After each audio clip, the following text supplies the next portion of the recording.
প্রিয় পাবনাবাসী, আসসালামু আলাইকুম ওরহমতুল্লাহ। আমি মোহাম্মদ মাসুদুর রহমান।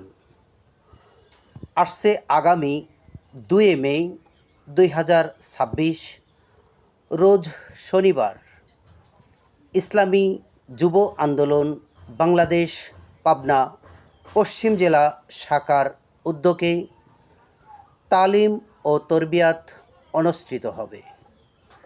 স্থান ঐতিহাসিক বাস টার্মিনাল সংলগ্ন জেলা কার্যালয়।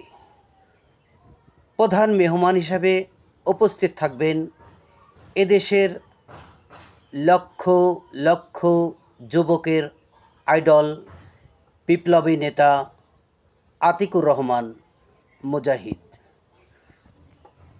কেন্দ্রীয় সভাপতি ইসলামী যুব আন্দোলন বাংলাদেশ।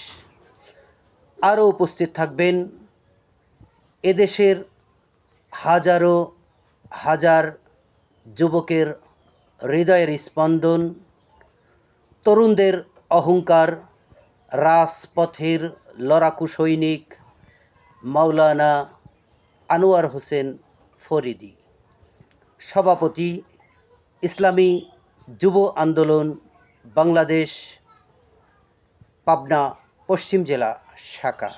আপনারা সবাই আমন্ত্রিত।